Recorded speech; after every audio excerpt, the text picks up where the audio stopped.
এখন আর লতি চাষ করার জন্যে জমির প্রয়োজন পড়বে না, মাত্র 5 লিটার বোতলেই নিজের বাড়িতেই লতি চাষ করতে পারবেন। আর আমি কিভাবে লতি থেকে লতির চারা তৈরি করি সেটাও আজকে আপনাদের সাথে শেয়ার করব। হ্যালো এভরিওয়ান, আসসালামু আলাইকুম। সকাল থেকে একাধারে মুষলধারে বৃষ্টি হচ্ছে, আর আমি ওয়েট করছি কখন বৃষ্টিটা একটু কমবে আর আমি ছাদে যাব, কারণ আজকে আমি লতি হারভেস্ট করব।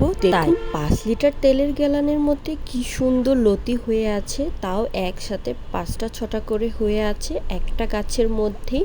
আর এক একটা লতি দেখুন প্রায় 1 ফিটের উপরে লম্বা হয়েছে, মাশাআল্লাহ।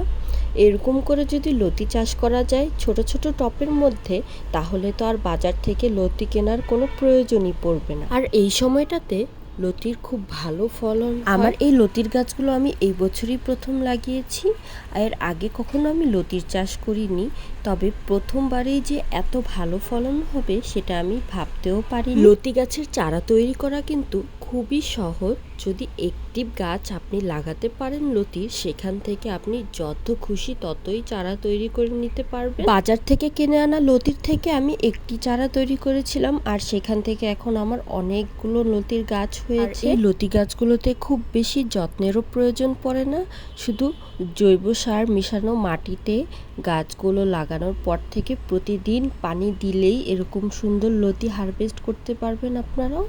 এই ক্যারেটটার মধ্যে আমার 2টি লতির গাছ আছে, আর 2টি লতির গাছের মধ্যেই মাশাআল্লাহ অনেক লতি হয়েছে। বৃষ্টির জন্য বাগানের গাছগুলোর রূপটাই পরিবর্তন হয়ে গেছে। মাশাআল্লাহ বাগানের গাছগুলো খুব সুন্দর হয়ে বেড়ে উঠছে।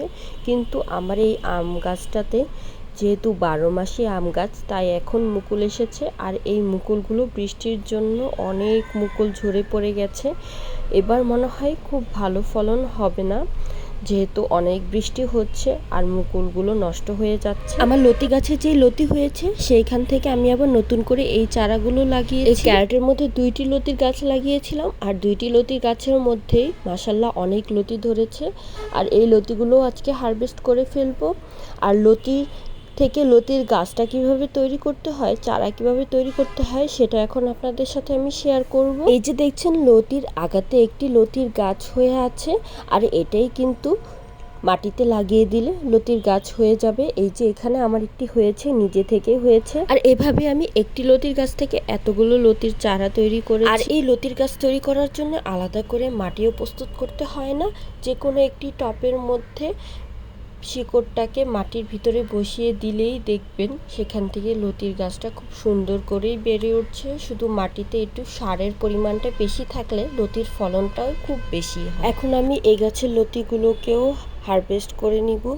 লতিগুলোকে আমি ফার্স্টে কেটে নিচ্ছি, তারপর লতিগুলোকে যখন আমি টেনে টেনে তুলছিলাম আমার কাছে কি যে ভালো লাগছিল। এভাবে করে লতি তুলতে খুবই ভালো লাগে। নিজে যদি লতির বাগান না করতাম তাহলে হয়তোবা এই আনন্দটা উপভোগই করতে পারতাম না, যে নিজের বাগান থেকে লতি সংগ্রহ করে সেই লতি রান্না করে খাওয়ার মজাটাই আলাদা। মাত্র 4টি লতির গাছ থেকে আজকে আমি এই লতিগুলো হারভেস্ট করেছি। মাশাআল্লাহ ভালোই ফলন হয়েছে। এখন এই লতিগুলোকে আমি ডাল দিয়ে রান্না করেছিলাম এবং খেতে অনেক বেশি মজা হয়েছিল। ভিডিওটা ভালো লাগলে অবশ্যই একটি শেয়ার করে দিবেন। সবাই ভালো থাকবেন। আল্লাহ হাফেজ।